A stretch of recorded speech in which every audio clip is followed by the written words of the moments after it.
네, 우리 에덴교회 성도 여러분, 오늘 7월 15일 새벽 예배 그리고 큐티 나눔 시간 함께 기도하면서 시작하겠습니다. 사랑이 많으신 하나님 아버지 감사합니다. 오늘 또 우리가 하루를 말씀으로 시작할 수 있도록 은혜를 허락하여 주시니 감사합니다. 이 말씀 가지고 오늘 하루도 하나님께 영광을 돌리며 저희들은 또 감사와 기쁨으로 살아가는 복된 하루가 되게 하여 주옵소서. 예수님의 이름으로 기도하옵나이다. 아멘. 오늘 하나님께서 우리에게 주시는 말씀은 시편 147편 12절로 20절에 있는 말씀입니다. 제목은 오늘 말씀 제가 먼저 읽겠습니다. 12절 말씀. 예루살렘아 여호와를 찬송할지어다. 시온아 네 하나님을 찬양할지어다.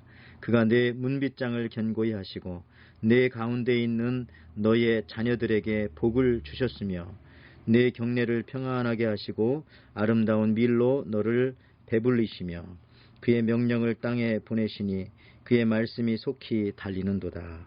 눈을 양털같이 내리시며 서재를 재같이 흩으시며 우박을 떡 부스러기같이 뿌리시나니 누가 능히 그의 추위를 감당하리요. 그의 말씀을 보내사 그것들을 녹이시고 바람을 불게 하신즉 물이 흐르는도다. 그가 그의 말씀을 야곱에게 보이시며 그의 율례와 규례를 이스라엘에게 보이시리로다. 그는 어느 민족에게도 이와 같이 행하지 아니하셨나니 그들은 그의 법도를 알지 못하였도다. 할렐루야. 아멘. 오늘 저희가 시편 147편 12절에서 20절 147편의 뒷부분을 가지고 우리가 함께 시간 은혜를 나누도록 하겠습니다. 자, 오늘 본문은요 12절에 예루살렘아 이렇게 시작합니다. 예루살렘아 여호와를 찬송할지어다. 시온아 네 하나님을 찬양할지어다.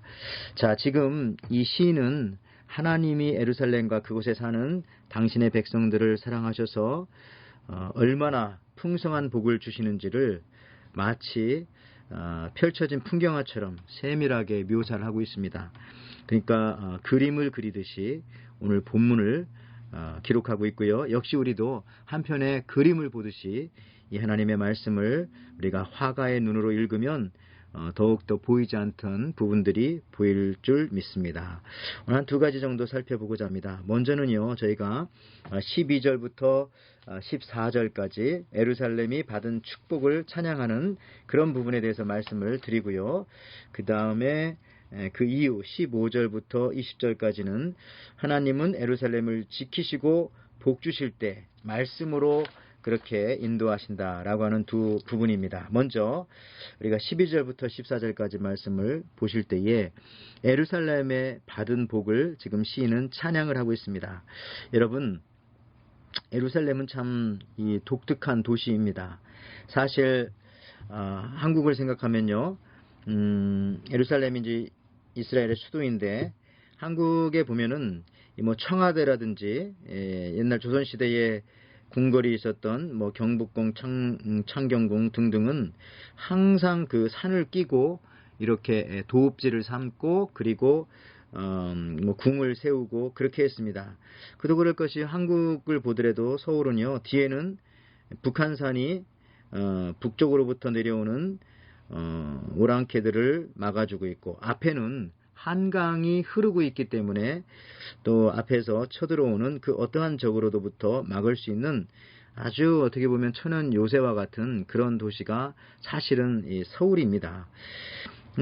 이 조선시대의 이 한양 서울을 이성계가 정했죠. 그때 무학대사의 말을 듣고 그곳에다가 세운 건데, 그런데 이거에 비하면 오늘 여러분들 이 예루살렘이라고 하는 도시는 참으로 특이하여서 이 동서남북 지켜주는 산이나 아니면 뭐 그 앞에 흐르는 강물이 있다든지 이런 지역물들이 없습니다.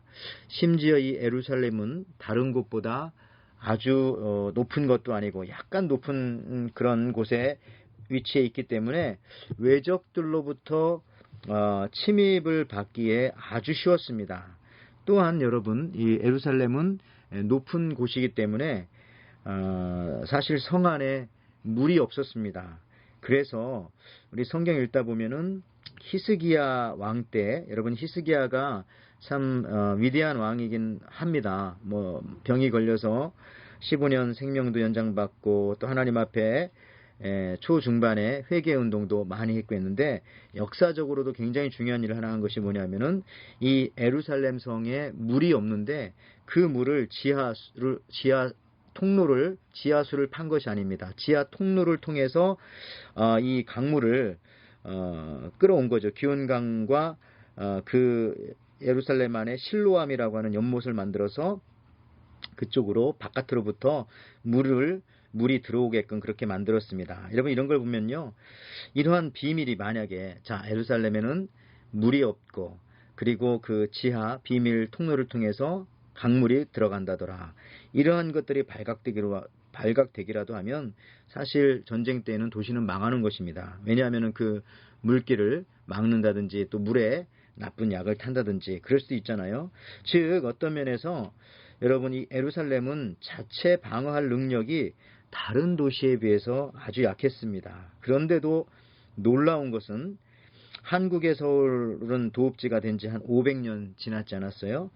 지금 뭐 대전으로 옮기려고도 하고 심지어 그 전에는 남북이 갈라지기 전에는 뭐 평양 쪽으로 옮기자는 이야기도 있었고 그런데 여러분 예루살렘은요 지금 대략 몇 년 정도 지났을 것 같습니까?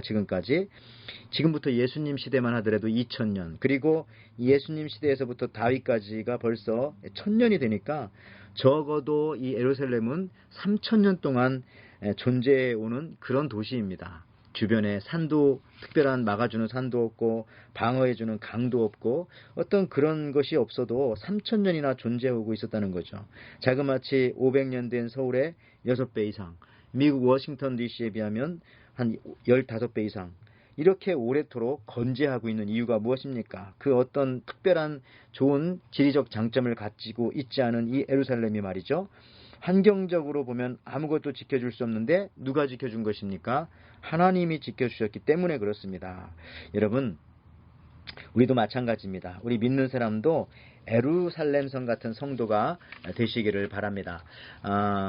백 없고 친구 없고 어떤 때는 뭐 돈도 없고 집도 없고 있는 것보다 없는 것이 더 있어도 더 많아도 오직 하나님만 계시면 된다는 이 믿음 이거 하나만 있으면 예루살렘처럼 그 어떤 도시보다도 3000년 아니 그 세계의 많은 도시보다도 더 오래 존재할 수 있고 그 거룩함과 아름다움조차도 지킬 수가 있는 겁니다. 하나님이 지켜주시면 사실은 다 없어도 되는 겁니다. 그러나 하나님이 없으면 다 있어도 아무 소용이 없는 거죠. 여러분 이런 믿음의 깡으로 영어로 말하면 그릿이죠. 이런 믿음의 깡으로 사시길 바랍니다. 여러분 힘센 깡패가 힘으로 이기는 줄 아십니까? 깡으로 이기는 거잖아요. 비유가 좀 그렇습니다만은 마찬가지로 우리 믿음의 사람들은 믿음의 깡으로 버텨내고 이겨나가면 악한 마귀 사단은 도망갈 줄 믿습니다.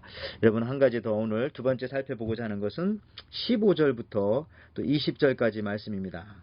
하나님께서 이렇게 예루살렘을 지켜주시고 복을 주실 때에 어떤 방법을 가장 많이 쓰셨는가? 바로 말씀으로 해주셨다는 겁니다. 15절 그의 명령을 땅에 보내시니 그의 말씀이 속히 달리는도다. 여러분 예루살렘에는 없는 것 많고 약했지만 하나님을 믿었습니다. 그런데 어떻게 하나님을 믿습니까? 덮어놓고 하나님을 믿습니까? 아니죠. 하나님이 그곳에 말씀을 보내주십니다. 그러면 그 말씀을 붙잡고 믿는 것이 바로 예루살렘이었다는 것입니다. 그런데 그 말씀이 어떻게 사역을 하십니까? 15절에 그의 말씀이 속히 달리는 도다. 여러분 저는 이 말씀이 달린다. 말씀이 달린다. His word alone 이라고 했죠. runs. 여러분들이 이렇게 달린다라는 말이 저는 마음에 와닿습니다. 요즘에 이제 가끔씩 이렇게 조깅을 하면서 이 조깅이 근데 아침 조자 조깅입니까? 그건 아니죠. 예, 조깅을 하면서 정말 이렇게 아침이라든지 해가 없을 때 저녁에 해가 떨어졌을 때 잠깐 이 교회 주변을 이렇게 달릴 때가 있습니다. 근데 생각하기를요. 저는 그런 생각 많이 했습니다. 천천히 뛰어도 걷는 것보다는 빠르다. 이런 생각을 늘 하게 되어집니다. 그래서 일단 달린다는 것은요. 열정이 있구나. 거기에 의지와 사랑이 있구나 하는 것을 느낍니다. 여러분 탕자의 비유에서도요. 집 나갔던 아들이 돌아오니까 아버지가 달려나갑니다. 예, 멀리 아들이 보일 듯 말 듯한데도 달려가서 아들을 안고 입을 맞추고 가락지를 끼우고 신발을 신겨줘요. 달려간다는 것은 사랑, 열정, 하나님의 말씀도 이와 같다는 것입니다. 그래서 이런 말씀이 오면 어떻게 되어집니까? 18절 말씀 보십시오. 그의 말씀을 보내사 그것들을 녹이시고 바람을 불게 하신즉 물이 흐르는도다. 18절 말씀처럼 차가웠던 딱딱했던 것들이 결국은 녹습니다. 그래서 결국은 흘러가게 되는 것이죠. 저는 이것을 보면서 역시 말씀이 임하면 녹이고 흐르게 하신다라는 것을 깨닫는 동시에 내 마음에 말씀이 임했다는 증거가 무엇일까? 바로 녹는다. 그러니까 마음이 녹으면 부드러워지죠. 부드러워지는 거구나. 동시에 고여있지 않고 흐른다. 어떤 유동성이 있다는 겁니다. 그래서 이런 사람 만나도 이렇게 대해줄 수 있고 저런 사람 만나도 저렇게 대해줄 수 있고 유머가 생겨납니다. 웃음이 생겨납니다. 다급해하지 않습니다. 여유가 있습니다. 조급하지 않습니다. 또 나아가서 이게 고여있지 않고 부드러웠기 때문에 극단에 치우치지 않는 겁니다. 여러분들 왜요? 말씀이 오면 우리를 든든하게 해주시기 때문에 그렇습니다. 여러분 녹아야 씨앗이 떨어져서 열매가 맺히는 것입니다. 뿌리 내리고 열매 맺히는 겁니다. 또 흘러가야 썩지 않는 겁니다. 여러분 물이 고여 있으면 썩습니다. 그리고 그 썩은 물에 무엇이 삽니까? 온갖 벌레들이, 온갖 유충들이, 특히 모기 유충들이 거기에 많이 사는 것이죠. 그래서 저희도 교회도 가끔 모기가 있을 때는 혹시 교회 주변에 물이 고여있는 썩은 물이 있는 곳은 없는가 이런 것을 많이 살펴보고 그런 것들을 좀 제거해버리면 많은 이런 날벌레들이라든지 이런 것들이 없더라고요. 그래서요 여러분 일단 흐르기 시작하면 결코 썩지 않는 것이다. 여러분들 어떻습니까? 하나님의 말씀이 여러분 안에 들어왔다가 그것이 흘러서 많은 사람들한테 그렇게 또 나아갑니까? 저는 우리 교회가 늘 이런 흐름이 있는 것 같아서 참 좋습니다. 하와이 우리 이민교회는요, 제가 뭐 몇 군데 지나오진 않았지만은 타 지역에 비해서 참 좋은 것 중에 하나는 늘 흐름이 있다는 거예요. 신선함이 있고 늘 새로운 분들이 오시기도 하고 가시기도 하지만 또 와서 정말 믿음 안에서 또 믿음이 빌드업 되어지고 또 거기서 사랑을 나누고 또 헤어질 때 안타까워하지만 또 새롭게 만나고 이런 흐름들 속에서 우리 에덴교회는 또 1:1 양육이라든지 이런 걸 통해서 한 사람이라도 더 말씀으로 또 키워내 보내고 하는 그 흐름에 동참하는 그런 교회이기 때문에 늘 감사하고 늘 기쁨이 있습니다. 여러분 어쨌든 오늘 이 말씀 한번 쭉 생각해 보십시오. 오늘도 여러분이 이 거룩한 성 하나님이 주인 되시는 예루살렘이 되시기를 바랍니다. 말씀이 여러분의 마음과 생각과 삶 속에서 관통하게 하십시오. 달려서 흐르게 하십시오. 우리 교회 어떤 그 한의사님처럼 막힌 것을 뚫어서 침울라 그 피가 흐르게 하면은요 막히는 것이 병이잖아요. 흐르면 신선하게 되는 겁니다. 여러분의 혈관에 또 힘줄에 주의 말씀이 흐르는 여러분 우리 모두가 새 예루살렘이 되기를 주님의 이름으로 축원을 드립니다. 기도하겠습니다. 하나님 아버지 감사합니다. 오늘도 이렇게 7월 15일 수요일 아침 새벽 예배를 그리고 각 시간에 맞추어서 또 큐티 나눔을 갖습니다. 우리가 예루살렘 아무런 방어책도 없고 특별한 성도 아닌데도 불구하고 하나님이 계시니까 3000년 이상이라고 하는 오랜 시간 동안 흔들리지 않고 지금도 존재해오며 누구나 그곳에 가고 싶어하는 그런 성이 되었듯이 우리도 하나님 앞에서 연약하지만은 다른 것은 부족하지만은 하나님 한 분 모시고 살 때 거룩한 성 예루살렘과 같은 성도들이 될 수 있도록 인도하여 주옵소서. 말씀이 우리 마음속에 우리 몸속에 우리 피 속에 우리 생각 속에 하나님 흘러넘치게 도와주셔서 우리의 딱딱한 마음이 녹아지고 말씀의 바람이 불어서 우리 심령에 많은 것들이 흘러갈 수 있도록 더러운 것들이 다 쏟아져 내리고 신선한 것들이 들어오는 그런 흐름이 있는 신앙인들 되게 인도하여 주옵소서. 오늘도 에덴에 속한 모든 가정들과 또 기업체들 그리고 우리 자녀들 앞으로의 모든 사람들 지켜줄 줄 믿고 또 전 세계에 또 우리 특별히 미국 땅과 우리 대한민국의 코로나 바이러스 때문에 하나님 힘들어하고 있는데 정말 믿음으로 회개함으로 낮아짐으로 하나님을 의지함으로 이 모든 문제 해결될 수 있도록 우리 쉬지 않고 기도하게 주여 인도하여 주시고 응답하여 주옵소서. 감사드리며 예수님의 이름으로 기도하옵나이다. 아멘.